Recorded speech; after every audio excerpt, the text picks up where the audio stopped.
ቦሊውድ ቶክ እንጫወት። በዚህ ፕሮግራም አዝናኝና አስተማሪ የሆኑ የቦሊውድ መረጃዎችን አንዳንድ እያልን እንጫወታለን። ቦሊውድ ቶክ እንጫወት። ቀደም ብላ ከሪና ካፑር በአንድ ኢንተርቪው ተናገረችው የሰልማን ካን እምነቱ ላይ ወይም በእምነቱ ጉዳይ ያው እንደሚታወቀው ሙስሊም ነው። ካን የሚል ስም ያላቸው በአጠቃላይ ሙስሊም እንደሆኑ መቼስ ታውቃላችሁ ብዬ ተስፋ አደርጋለሁ። እናም ሰልማን ካን ማለት ያ ሰው ነው። ሰዎች በቃ አይናቸውን ጨፍነው የሚከተሉትና የሚወዱት ነው። እንዲያውም አድናቂዎቹ ወይም ተመልካቾቹ ፊልሙ ሂት ሆነ ፍሎፕ ሆነ ብላክባስተር ሆነ ምንም ጉዳያቸው አይደለም፣ በቃ ሰልማን ካንን መከተል ግን አያቆምም ብላለች። ይሄ በጣም ትክክለኛ ነው። ለረጅም ጊዜ ሲወራ የነበረ ነው። ግን አሁን ላይ እንደሱ አይነት ነገር የሚሰራ ጊዜ ላይ ያለን አይመስለኝም። ምክንያቱም ከሚወዱት አክተር ጥሩ ነገር ማግኘት ይፈልጋሉ። እንደገና ኮምፒቲሽኑ በጣም እየጨመረ ስለሆነ እያንዳንዱ አክተር በጣም ለፍቶ ጥሮ ግሮ ስኬታማ ማድረግና ቆንጆ ኮንቴንት ይዞላቸው እንዲመጣ ኦዲየንሱ እየነቃ ነው ያለው። በስም በበጀት ምናምን ነገር እንደምታዩት እንግዲህ ትልልቅ የሚባሉ ፊልሞች ፍሎፕ እየሆኑ ነው ያሉት። ስለዚህ ይሄ ነገር አሁን ላይ ተቀባይነቱ እየወረደ ነው ያለው። ስለዚህ ሁሉም አክተሮች ጥረት ማድረግ አለባቸው፣ ታሪክ መምረጥ አለባቸው። ከኔ ጋር የትኛው ይሄዳል የሚለውን የተለያየ የፊልም ባለሙያዎችን እያማከሩ ከአድናቂያቸው ጋር ከስታርደማቸው ጋር የሚሄደው መርጠው መስራት ያለባቸው ጊዜ ላይ እንደደረሱ በደንብ እያሳየን ያለው። ስለዚህ ጥንቃቄ ያስፈልጋል። ቀደም ብሎ በእርግጥ በቦሊውድ ላይ ሪሜክ የሚደረጉ ፊልሞች በጣም ስኬታማ ነበሩ። እንደገና ተመልካቹም ስለ ሪሜክ ፊልም ብዙም እውቀት አልነበረውም ወይም ደግሞ ያናል ትኩረት አያደርግም። የተወሰነ ሰው ነበረ። ግን ሶሻል ሚዲያ በጣም ተቀጣጠለና የተለያዩ ነገሮችን እየጨመሩበት ምን አደረጉት? ተመልካቹን ማጣላት ስለጀመሩ ምሳሌ ቴሬናም የሳውዝ ፊልም ስቱ ሪሜክ እንደሆነ ይታወቃል። ዶን ደግሞ የአሚታብ በቸንን ራሱ ነው ሪሜክ ያደረጉት። ወንትድ የተሰኘው ፊልም ነው የሳውዝ ሪሜክ ነው። የሪቲክ አግኒፐትም ቢሆን የአጄ ድርሸምም ቢሆን የሻሂድ ካፑር ከቢር ሲንግም ሪሜክ መሆናቸው እናውቃለን። ግን እነዚህ ጠቅላላ ሪሜክ ሆነው በጣም ከኦሪጂናሉ ወይም መጀመሪያ ከተሰራው ፊልም የበለጠ ስኬታማና ተወዳጅ የሆኑ ናቸው። እንዲያውም የመጀመሪያውን ፊልሞች አላስረሱም ብላችሁ ነው ተረስተዋል ማለት ይቻላል። አሁን ላይ ተመልካቹ በደንብ የሚያስታውሳቸው እነዚህም ፊልሞች ነው። እናም ይሄኛው አቅምና ብቃት በቃ ጊዜው አልፎበታል ለማለት ያስደፍራል። ተመልካቹ ነቅቷል ምለው በዚህ ነው። ምክንያቱም ኦሪጂናል ኮንቴንት ማየት ስለሚፈልጉ ሪሜክ ነገር እየሸሹና እየደበራቸው ነው ያሉት። አንዳንድ አክተሮች እንግዲህ አሁንም እምቢ ብለው ሪሜክ ይዘው እየመጡ ነው ያሉት። ብቻ ይሄ ነገር ያሳንፋል መሰለኝ። በተለይ ደግሞ ከተመልካች ጋር የሚያጣላ ነገር ከሆነ ቢቀርና ቢተውት እኔ ደስተኛ ነኝ። ኦሪጂናል ታሪክ ይዘው መተልክ እንደ ድሮ በቃ ዘናፈታ ቢያደርጉን አሪፍ ነው። ለምን ብዙ ኮንትሮቨርሲ ነገር፣ አነጋጋሪ ነገር እና ጭቅጭቅ የሚፈጠር ነገር ቢቀር ባይ ነኝ።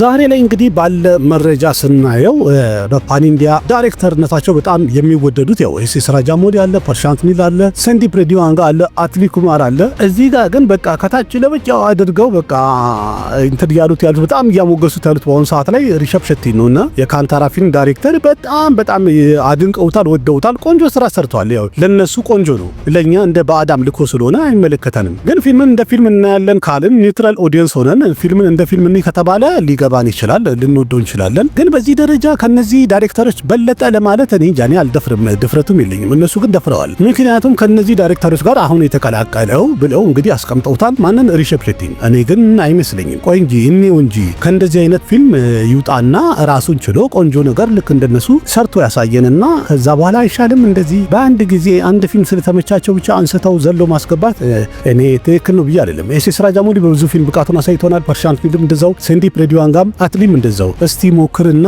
ከዛ በኋላ እንመስክር። ረጀት ቤዲ በአሁኑ ሰዓት ላይ ትሬንድ ላይ ነው ማለት ኦልሬዲ በቃ ባድሶፕ ቦሊውድ ከታየ በኋላ በጣም የተለያዩ ቦታ ላይ ፖድካስት ያደረገ ነው፣ ኢንተርቪው ያደረገ ያለው በቃ ከሚዲያ አልጠፋም ማለት ይቻላልና በዛው አሪፍ ካምባክ ሆኗል መሰለኝ። እና እንዳለው ከሆነ ሰልማን ካን ቀደም ብሎ ረጀት አንተ ጠብቀኝ አሪፍ ካምባክ እሰጥሃለሁ ራዴ የተሰኘው ፊልም ላይ ብሎኝ ነበር ብለዋል። እና ራዴ ላይ የጠየቀኝን ወይም ያቀረበልኝን ጥያቄ እኔ ተቀብዬ ነበር፣ ግን ከዛ በኋላ ከዚህ የበለጠና የተሻለ አሪፍ ካምባክ የሚሆን እሰጥሃለሁ ስለዚህ ጠብቀኝ ብሎኝ ነበረ። ምክንያቱም ፐርሰናሊቲህና ሰውነቱ ሲታይ በጣም አሪፍ ስለሆነ አሪፍ ሮል እሰጥሃለሁ ብሎ ጠብቄ ነበር፣ ግን ወፍ የለም ብሏል። ምናልባት እንግዲህ የሚመጥነው ቦታ ስላላገኘ እንጂ ሰልማን እንደዚህ ብሎ ቃል ከገባ ማንንም ካምባክ ለማድረግ እንደሚጣጣር ይታወቃል። ከዚህ በፊትም ቀደም ብዬ ብዙዎቹ ላይ አውርቼላቸዋለሁ። እንግዲህ አልተሳካም። አሁን ባልተጠበቀ ዌብ ሲሪል ካምባክ አረክ ማለት ነው። ከዚህ በኋላ እርግጠኛ ነኝ የተለያዩ ፊልሞች ያገኛል። በህንድ ሲኒማ ታሪክ እንግዲህ ወደኋላ መለስ ብለን ስናይ መቼስ እዚህ ጋር ያሉትን አምስቱንም ታውቋቸዋላችሁ ብዬ ተስፋ አደርጋለሁ። በዚህ ጋር በዳር በኩል ብንጀምር ደርሜንድራ አለ፣ ከዛ በኋላ ራጄሽ ከና አለ፣ ከዛ በዚህ በኩል ደግሞ ራጅ ካፑር አለ፣ ከዛ አሚታብ በቸን አለ። እነዚህ ማለት እንግዲህ በጎልደን ኤጅ በሚባለው የቦሊውድ ወርቃማ ጊዜ ላይ ሱፐርስታር የተባሉ ናቸው። እንዲያውም የመጀመሪያ ሱፐርስታር የሚለውን ቃል ይዞ የመጣው ራጄሽ ከና ነበርና ከዛ በኋላ ራጅ ካፑርም ተብሏል፣ ከዛ ዳርሜንድራም ተብሏል፣ ከዛ አሚታብ በቸንም ተብሏል፣ አሁን ላይ ደግሞ ሻሩክ ካን ተብሏል። እና ከነዚህ መሃል አሁን ስናየው ማለት ነው ከአምስቱ ሱፐርስታር የሚለውን ደረጃ ወይም ታግ ማግኘት ምናልባት ቀለል ሊል ይችላል ማለት በስራ በልፋት ሊገኝ ይችላል። ግን ያንን ሜንቴን ማድረግ ይዞ ለረጅም ጊዜ በመቆየት ፎቶ ላይም ከፊት ነው ያለው።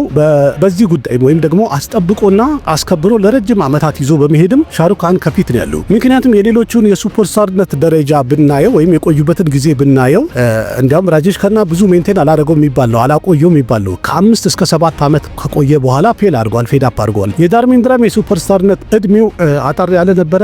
ራጄሽ ከና ራጅ ካፑርም ትንሽ ጊዜ ነው ማለት ዘለቅ ማለት አልቻለም። ከሁሉም ትንሽ የተሻለው የአሚታብ በቸን ነው። ግን ከሌላው አኳያ ሲታይ የአሚታብ በቸንም አጠር ያለ ጊዜ ነው። ምንም እንኳን አሁንም ድረስ ያለ ቢሆንም በመሪ ተዋናይነት የሱፐርስታርነት ደረጃውን አስጠብቆ ለረጅም ጊዜ መሄድ አልቻለም የሚባልበት ወይም ወቀሳ የሚቀርብበት አንድ ነገር ምንድነው? በዓለም አቀፍ ደረጃ የነበረው ተቀባይነት በጣም ከፍተኛ ሆኖ ግን ያንን ነገር እያስጠበቀ መሄድ አልቻለም። የተለያየ ፊልም መረጣ ላይ ታሪክ ላይ ምናምን በቃ ይዞት መሄድ አልቻለም። ሜንቴን አላረገው። ከዛ በኋላ ግን ሻሩክ ካን ሱፐርስታር የሚለውን ደረጃ ከያዘ በኋላ በስራ ላይ ያለ ነው ከፍ ዝቅ ያለ ነው። ግን ምርጥ ካምባክ እያደረገ ለረጅም ጊዜ ሲመራ መጥቷል እና እስካሁን ድረስ አሁንም ድረስ እንዳለ ነው። ስታርደሙን አስጠብቆ መሄዱ በዓለም አቀፍ ደረጃ ሻሩክ ካንን በጣም ድንቅ የሚያደርገው ለረጅም ጊዜ ይዞ ሄዷል በሚለው ነው አሉ። ሻሩክም ሰልማንም አክሸይ ኩማርም ሱፐርስታር ናቸው። ግን በዚህ ደረጃ ከነዚህ ጋር አብረን የምናስተካክላቸውና አብረን የምንጠራበት አይነት ደረጃ እንዳልደረሱ የተለያዩ መረጃዎች ያሳያል። ምክንያቱም የቦሊውድ ሱፐርስታሮች ብለን ሰርች ብናደርግ የሚወጣልን እነዚህ አምስቱ ናቸው። ኤስ ራጃመሊ እንግዲህ በአሁኑ ሰዓት ላይ ሀብታም ከሚባሉ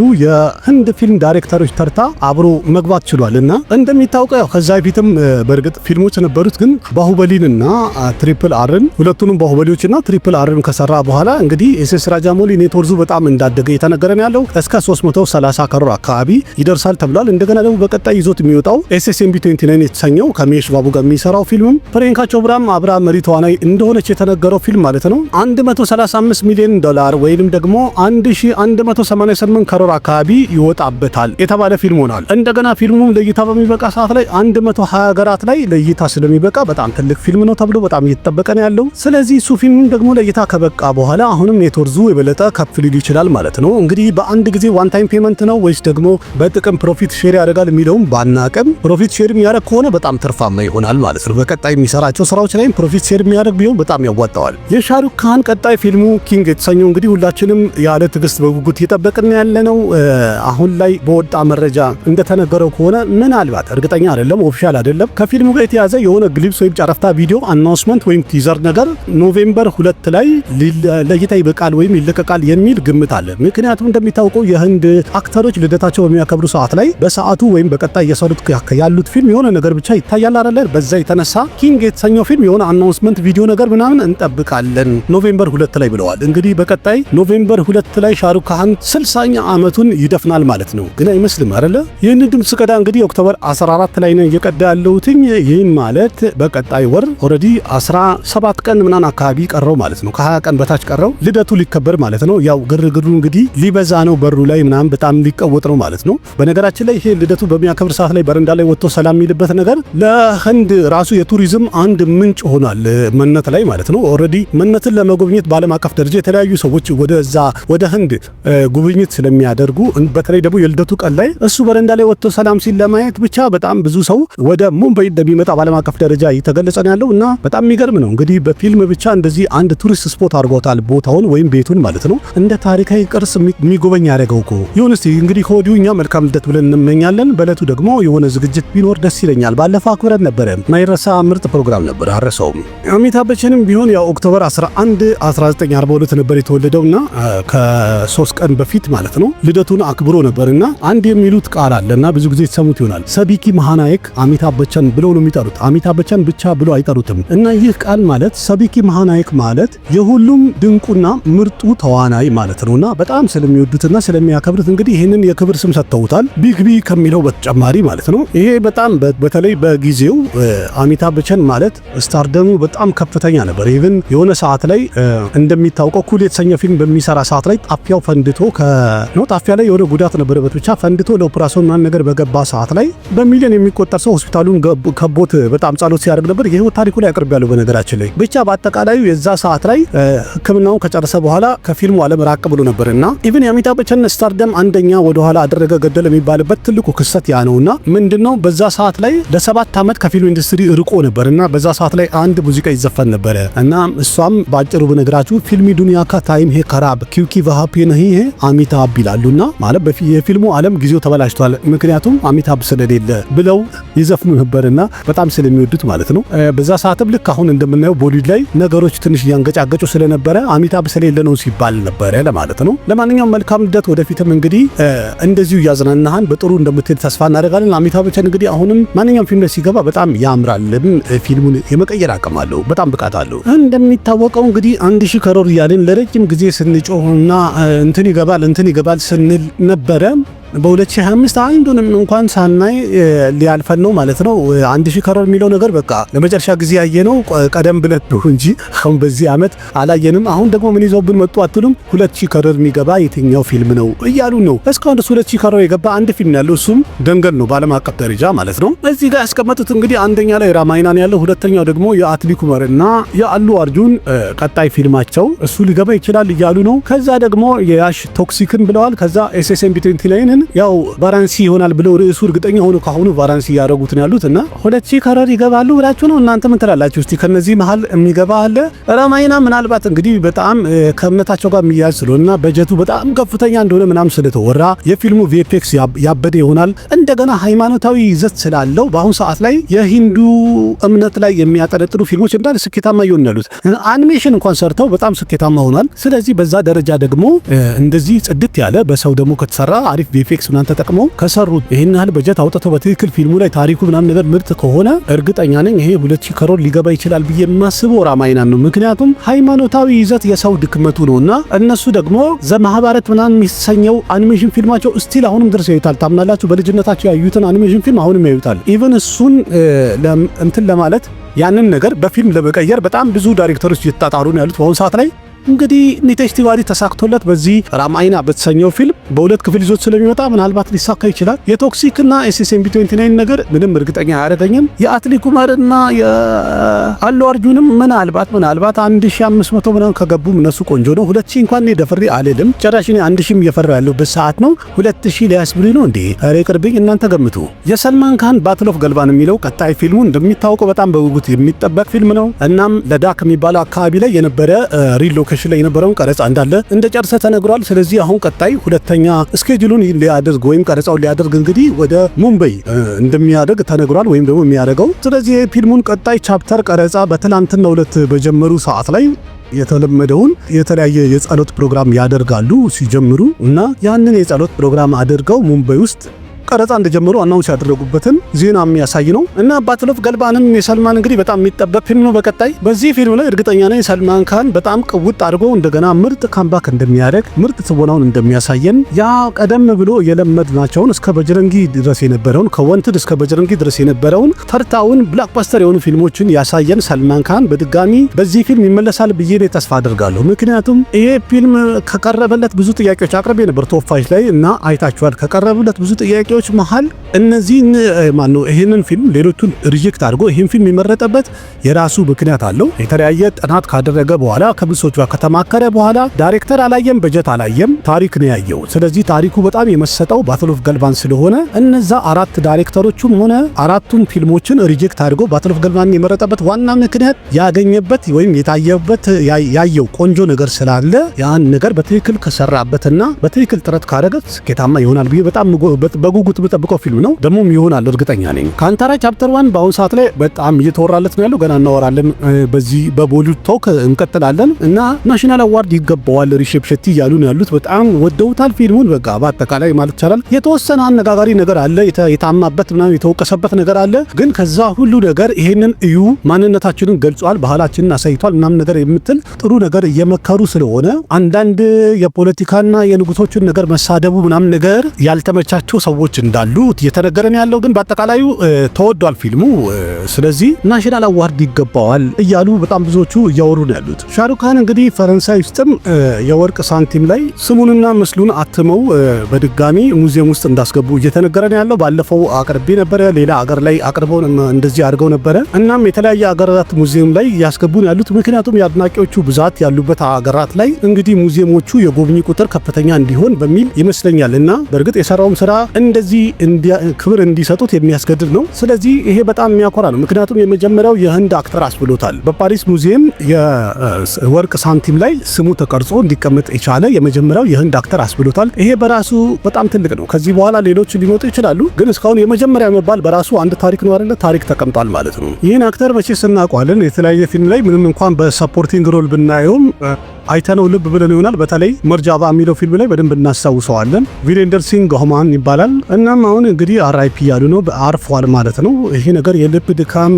ህንድ ውስጥ ይበዛል ልበለው ወይስ በዓለም አቀፍ ደረጃ ያለ ነው? እና እንግዲህ ትሪትመንቱን በቀጠለ ሰዓት ላይ አምሪትሰር ሆስፒታል ውስጥ በመጨረሻ ሕክምናው ከአቅም በላይ ስለሆነ ወይም እሱን ማዳን ስላልተቻለ ህመሙ ከፍተኛ ስለሆነ ሊያልፍ ችሏል ወይም ሊያርፍ ችሏል ብለዋል። ነፍስ ይማር እንላለን። ሌላ ምን ይባላል? ይህን አክተር እርግጠኛ ነኝ ብዙዎቻችን በደንብ እናውቀዋለን። ሸረድ ኬልከር ይባላል።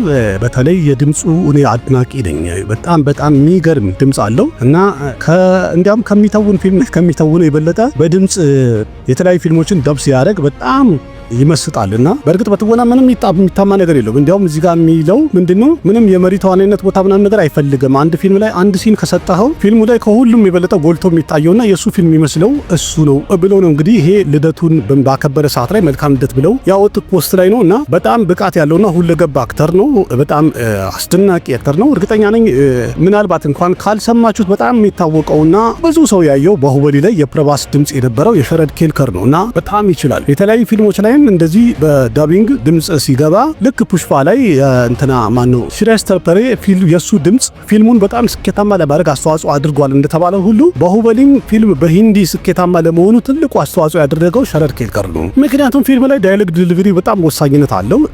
የሚናገሩት ነገር ተጽዕኖ እንዲፈጥር በተመልካቹ አይምሮ ውስጥ ቦታ ማግኘት እንዲችል አነጋገርና ቃል አወጣጥ ይሄ ቃል አንደበት አጣጣልና ወሳኝነት አለውና በጣም ይችላል።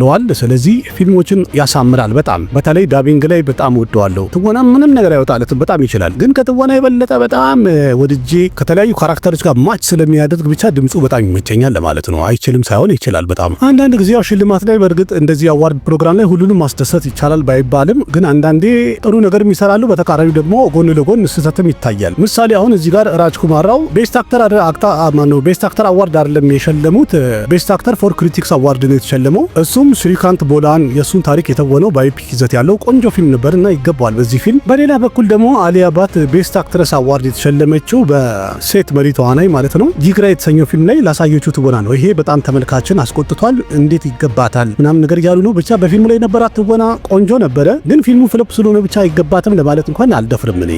በዚሁ 70ኛው ፊልምፌር አዋርድ ላይ ቤስት ዲቡታንት አክተር ብለው የሚሸልሙት አለ ወይም አዲስ መጤ የመጀመሪያ ስራቸውን ለሰሩ አክተሮች ነው። እናም እዚህ ላይ እንግዲህ ከወንዶች ያው ለክሻ ኪል የሚለው ፊልም ላይ የመጀመሪያ ስራው ስለሆነ ተሸላሚ ይሆናል፣ ይገባዋል በደንብ። ከሴት ደግሞ ኒታንሺ ተሸልማለች። ላፓታ ሌዲስ ላይ ላሳየችው ድንቅ ትወና ይገባታል። እንደ መጀመሪያ ፊልሟ በጣም ምርጥ ስራ ሰርታለች። ሁለቱም የሚገባቸውን ያገኙት። ለክሻ እንኳን አሁን በቀጣይ ብዙ ፊልሞችን እንደሚያገኝ የተረጋገጠ ነበር። በዛ ላይ ደግሞ ተሸላሚ መሆኑ አሁንም ተፈላጊነቱን የበለጠ እየጨመረ ይሄዳል። ኒታንሺ ቢሆን የተለያዩ ፊልሞችን እያገኘች ነው። አሁን ደግሞ ስትሸለም አሁንም ተፈላጊነቷና ፊልም ሰጣት ሰው እየበዛ ይመጣል የሚል ግምት አለኝ። ጂኦ ስቱዲዮ ያቀረበው ላፓታ ሌዲስ የተሰኘው ፊልም በተለያዩ ዘርፎች ተወዳጅነት ስላገኘ ብዙ አዋርዶችን መሸለም ችሏል። እንግዲህ እዚህ ጋር ሊስቱ ላይ እንደምታዩት ቤስት ፊልም በሚለውም ተሸልሟል ላፓታ ሌዲስ። ፊልሙን ያቀረቡልን እንደሚታወቀው አሚር ካን፣ ኪራራውና ጆቲ ደሽፓንዴ ነበሩ። በጣም በዚህ ፊልም ተመልካቹ በጣም ስለወደደው ተሸላሚ መሆን ችለዋል። ቤስት ፊልም ማለት ነው። ቤስት ዳይሬክተርም ኪራራው ተሸልማለች በዚሁ ፊልም። ቤስት ዲቡታንት አክተር በሚለው ደግሞ በሴት ያው ኒታንሺ ጎዋል ተሸልማበታለች። ቤስት አክትረስ ፎር ክሪቲክስ በሚለው ደግሞ ፕረቲባ ረንታ ተሸልማለች። እዚሁ ፊልም ላይ የነበረች ናት። ቤስት አክተር ኢን ሰፖርቲንግ ሮል ሜል ደግሞ ረቪ ኪሸን በዚሁ ፊልም ተሸልሟል። ቤስት አክተር ኢን ሰፖርቲንግ ሮል ፊሜል ደግሞ ቻያ ከደማ ተሸላሚ ሆናለች በዚሁ ፊልም ላይ። ቤስት ስክሪን ፕሌይ፣ ቤስት ሚውዚክ አልበም፣ ቤስት ዳያሎግ፣ ቤስት ፕሌይባክ ሲንገር ፊሜል፣ ቤስት ሊሪክስ፣ ቤስት ባክግራውንድ ስኮር እና ቤስት ኮስቲዩምም ይህ ፊልም ራሱ ተሸላሚ መሆን ችሏል። ፊልምፌር አዋርድ ማለት ነው። ይገባዋል። አይታችሁት ነበር እንዴ በዚህ ደረጃ አይታችሁታል? ይሄን ያህል የሚያምር ነገር እንዳለው ተረድታችሁ ነበር ፊልሙን? እኔ እጅግ በጣም ወድጄ ነበር ያየሁት። ጂኦ ስቱዲዮ ያቀረባቸው ፊልሞች ያው ሶስቱም እዚህ ጋር የምታዩት እንግዲህ ላፓታሊዲስ 13 አዋርዶችን አሸንፏል። አሁን ቀደም ብዬ ዘረዘርኳቸው ማለት ነው። ስትሪቱ ደግሞ አንድ አዋርድ አሸንፏል። ሴክተር 37 ደግሞ 2 አዋርድ አሸንፏል። እና አንድ ፊልም ፕሮዲዩስ አድርጎ ወይም ፕሬዘንት ያደረገው ፊልም አንድ ካምፓኒ ፕሬዘንት ያደረገው ፊልም ሶስቱም ፊልሞቹ በድምር እንግዲህ 16 አዋርድ አሸነፈ ማለት ነው። በጣም ምርጥ ነው። ሎካ ቻፕተር 1 ቸንድራ የተሰኘው ፊልም እንግዲህ ሪከርድ ሰብሯል። በመለያለም የፊልም ኢንዱስትሪ እስከዛሬ ድረስ 300 ከሮር የገባ ፊልም አልነበረም እና ሪከርድ መስበር ችሏል። የመጀመሪያው የመለያለም ኢንዱስትሪ አንድ ፊልም 300 ከሮር በዓለም አቀፍ ደረጃ በመሰብሰብ ተአምራዊ ገንዘብ መስራት ችሏል። ያልተጠበቀ ፊልም ማለት ነው። አስቡት፣ በ30 ከሮር የተሰራ ፊልም 300 ከሮር ማስገባት ችሏል። 10 እጥፍ ደፈነ ማለት ነው። ኢቭን አሁን እንዳለፈው የተነገረን ያለው ስቲል አሁንም በገና በሲኒማ እየታየ ነው ያለው። ይሄ ምን ያህል ኮንቴንቱ ተወዳጅነትን እንዳገኘ፣ ፊልሙ ምን ያህል የተመልካችን ልብ እንዳሸነፈ፣ ምን ያህል ኦዲየንስ እንደወደደው በደንብ ያሳያል። ይህችን እንግዲህ በዚህ ጋር ፎቶ ላይ የምናያት ጊታ ሙንጋ ካፑር ትባላለች። ኢንተርናሽናል ዳይሬክተር በመሆን ትታወቃለች። እንዲያውም አካዳሚ አዋርድ ኖሚኒ ነበረች ወይስ አሸናፊ የሚል አንድ መረጃ ይቻለው እና አንድ ፖድካስት ላይ ወይም አንድ ኢንተርቪው ላይ እንደተናገረችው እኔ ሰልማንን እንኳን በውሉ ወይም በቅጡ አላውቀውም ነበር፣ ግን ሻሩክ ካንን ከድሮ ጀምሮ ከልጅነቴ የኔ ክረሽ ነበረ፣ በጣም ወዶ ነበር ብላለች። እና ይህ የሰጠችው ኢንተርቪው እንግዲህ ተቆራርጦ የተለያዩ ቦታ ላይ ቫይራል እየወጣ በጣም መነጋገሪያ እየሆነ ነው ያለው። ምክንያቱም ሁለቱም በተቀራራቢ አመት ላይ ዝነኛ ስለነበሩ ምናልባት በዛ ሰዓት ላይ የሰልማንን ፊልም አላየችም ለማለት ያስደፍራል ወይስ ብቻ በአጠቃላዩ አላውቀውም ብላ በደንብ አፏን ሞልታን የተናገረችው። እኔ በደንብ ማውቀውና ክረሽ የነበረው ሻሩክ ካን ነው ብላለች። መብቷ ነው፣ ያለችው መቀበል ነው። ምንም ክርክር የለም። የድሮ ዜና አይደል። በዚሁ በ70ኛው ፊልምፌር አዋርድ ላይ እንግዲህ ሻሩክ ካንም ፊልምፌር አዋርድ መሸለም ችሏል እና በዚህም እንግዲህ በቦሊውድ ወይም በህንድ ፊልም ሲኒማ ኢንዱስትሪ ታሪክ ውስጥ ፊልምፌር አዋርድ ብዙ ከተሸለሙ አክተሮች ተርታ በአንደኛ ደረጃ ሻሩክ ካን መሆን ችሏል ማለት ነው። ይህ አመት ሻሩክ ካን በጣም በረገደለት ልበል።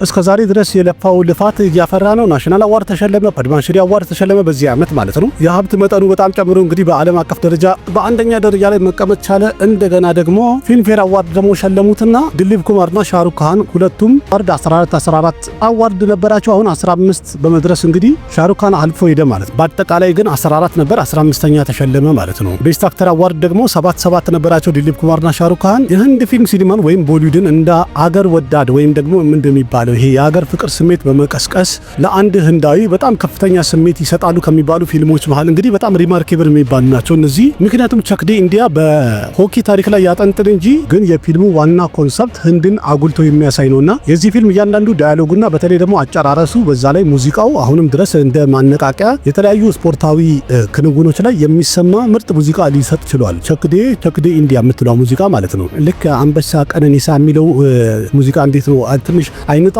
እንደዛ ያደርጋቸዋል ህንዶቹን ፊልሙም ጭምር ማለት ነው። ደንገልም ቢሆን በቃ ናሽናል ሌቨል ቻምፒየንሺፕ በሚደረግ ሰዓት ላይ የህንዳዊ የሀገር ፍቅር ስሜቱን አንድ ህንዳዊን በጣም የሚቀሰቅስ ፊልም ነበረ። ደንገል መቼስ ታስታውስታላችሁ። እጅግ በጣም ምርጥ ፊልም ነበረ። ረንግዴ በሰንቲም በጣም ብዙ ጥያቄ የሚያስነሳና አገሪቱ ላይ የሚፈጠሩ ብዙ ነገሮችን እንዲያተኩሩ ጄኔሬሽኑን በደንብ ያነቃ ፊልም ነበረ። ለጋን ደግሞ ምን ያህል መስዋዕትነት የተከፈለለት ሀገር እንዳላቸው ለማሳየት የጣሩበት ፊልም ነው። ቦርደር በቃ እኔ እንጃ ቃል የለኝም። ወታደር ምን ያህል ለአገሩ እንደሚታገልና ምን ያህል መስዋዕትነት እንደሚከፍል በጣም በአስደናቂ ሁኔታ የገለጸ ፊልም ነበረ። በጣም ድንቅ ፊልም ነው። ኢቭን ቦርደርን አሁን ቢታይ ራሱ ምንም የሚሰለች ነገር የለውም። ልክ እንደዛው ነው። ሼርሻም ቢሆን በቃ የጦርነትን መስዋዕትነት ለጦርነት የሚከፈለው መስዋዕትነትና የአንድ ወታደርን ወኔ በደንብ ያሳየ ፊልም ነበረ። እነዚህ ፊልሞች ማለት ለአንድ ህንዳዊ የሀገር ፍቅር ስሜቱን በጣም የሚቀሰቅሱና መቼም የማይረሱ ፊልሞች ተብለው እንግዲህ የተቀመጡ ናቸው። ትክክልም ነው። አሁን በነገርኳችሁ አንግል እነዚህ ፊልሞች ፊልም ብቻ አይደሉም፣ አንድ ስሜት ናቸው ለህንዳዊ ማለት ነው። እኛም ቢሆን ስናይ ሀገራችንን አስገብተን ማየት ከቻለን በትክክል ስሜቱ ይደርሰናል። እኔ የሚለው ቱምባድ የሚለውን ፊልም አይታችሁት ነበር እንዴ? ብዙ ሰው እንዳላየው እርግጠኛ ነኝ። ምክንያቱም ብዙም የተወራለት ምንም በዚህ ያለው ፊልም አልነበረም። እንዲያውም አንድ በትንሽ በጀት የተሰራ ተራ ፊልም ተብሎ የተናቀ ፊልም ነበር። ከዛ በኋላ በሶሻል ሚዲያ ሰው ሲቀባበለው እንደዚህም አይነት ፊልም አለ እንዴ ብሎ ሰው ማየት ጀመረ። አይታችሁት ነበር እንዴ? በህንድ ሲኒማ ታሪክ እንግዲህ ከተሰሩ ማስተርፒስ ከሚባሉ ስራዎች ተርታ መግባት ችሏል። ቦክስ ኦፊስ ላይ ፍሎፕ የነበረ ፊልም ማለት ነው። በእርግጥ ሪሊዝ አድርገው ነበር በድጋሚ በለቀቁ ሰዓት ላይ በጣም ተመልካች አግኝቶ ጥሩ ገንዘብ ሰርቷል። ያ እንግዲህ ከቀደመው ቦክስ ኦፊስ ጋር አንድ ላይ ተቀላቅሎ ሂት ነበር ምናምን ለማለት አይደፈርም። ግን በወጣ ሰዓት ላይ ተመልካች አላገኘም። ዛሬ ላይ ግን ከልት ክላሲክ ተብሎ በጣም እየተደነቀ ነው ያለው። ጭራሽ ክፍለትም እንደሚሰራ ነግሬያችኋለሁ። ያላያችሁ ካላችሁ ብታዩት አሪፍ ነው። እንደዚህ አይነት ፊልም የምትወዱ ከሆነ ማለት ነው። ይህ ፊልም ምን ነበር እስቲ ካስታወሳችሁት? ምንም እንኳን የሆነ ፊልም የአሜሪካ ፊልም ሪሜክ ቢሆንም ማለት ርካሽ ቨርዥኑ ሪሜክ ነው በሚል ቦክስ ኦፊስ ላይ ብዙ ተቀባይነትን ባያገኝም ተመችቶኝ ያየሁት ፊልም ነበረ። በጣም ወድጄን ያየሁት እኔ ምክንያቱም ያኛውን ነገር እያሰብን ካየነው አይመጣልንም። ምክንያቱም ያ በጣም የተካበደ አሜሪካ ፊልም ነውና ከዛ አኳያ ሲታይ ጭራሽ በንጽጽር አይታይምና በራሱ ግን በጣም የሚገርም ፊልም ነበረ።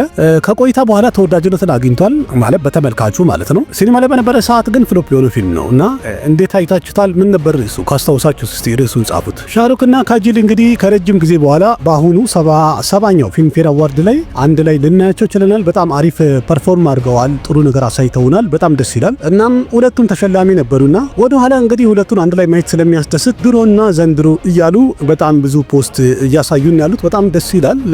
የማንም ሰው ወይም የማንኛውም ሰው ጓደኝነቱ ወዳጅነቱ እንደዚህ ቢቀጥል ደስ ይላል። አንዳንድ የሚገቡ እንትን አለመግባባቶችና ንቆራዎች ምናምን ነገር በእርግጥ አለ ሰዎች ነንና እንከን አይጠፋም። ግን እነዛን ነገሮች በማለፍ ያለፈውን ጥሩ ጊዜ በማስታወስ ወደፊት መቀጠል ብልሃት ነው ይባላል። ይህ እንግዲህ በፎቶ ላይ የምናየው ግለሰብ ፒያንሹ ምስራ ይባላል። አሁን ፊልም ሜከር ነው። ግን ቀደም ብሎ እንዳለው ከሆነ ማለት ነው ድሮ ቆንጆ ነበርኩኝ፣ ቀሽት ነበርኩኝ በጊዜ በወጣትነቴ ማለቱ ነው። ያው ፎቶ ላይ እንደምታዩት ነው እንዴ። እና ሜኔ ፒያርኪያ የሚለውን ፊልም እንድሰራ ተጠይቄ ነበረ። እናም በሰዓቱ እምቢ ብያለሁ። ግን ዛሬ ላይ ያንን ጥያቄ ወይም ፊልሙን አልሰራም በማለቴ ምንም ቁጭት የለብኝም ብሏል። እንግዲህ አንተ ነው የምታውቀው። በእርግጥ ብትሰራው ምናልባት ላይሳካ ይችላል። በሰልማን ነበረ ፊልሙ በጣም የሚያምረው እና እንኳንም አልሰራኸው ነው የምለው። ማለት ሰልማንን የሚያክል ትልቅ አክተር እንግዲህ ወደ ፊልም ኢንዱስትሪ በደንብ እንድናየውና ብዙ ስራ እንድናይለት ያደረገን ምርጥ ፊልም ሜኔ ፒያርኪያ ነው። ቢቢ ሆቶ ኤሲ የሚለው የመጀመሪያ ፊልሙ ቢሆንም እንደ መጀመሪያ ፊልም ግን መሪ ተዋናይ የነበረው ሜኔ ፒያርኪያ የሚለው ፊልም ስለሆነ በደንብ አስታውሰዋል። ሙዚቃውንም ልጅ እያለሁ በጣም የማስታውሰው ነው። በተለይ የእርግቧን ሲን አረሳትምና አስታውሳችሁት? ህልም የምታየው እርግብ ህልም እያየች ምናምን የምታለቅስ እርግብ ነበረች ሜኔ ፒያርኪያ የሚለው ፊልም ላይና በዛ ጊዜ በጣም ደስ ይል ነበረ። ሙዚቃዎቹንም አረሳም፣ እንዲያውም አብሬ እዛፍን ነበረ ብዙ ጊዜ። እና ምን ትዝ ይላችኋል ሜኔ ፒያርኪያ ላይ ያላችሁን ትዝታ እስቲ ያጫውቱኝ። ቦሊውድ ቶክ እንጫወት። በዚህ ፕሮግራም አዝናኝና አስተማሪ የሆኑ የቦሊውድ መረጃዎችን አንዳንድ እያልን እንጫወታለን። ቦሊውድ ቶክ እንጫወት።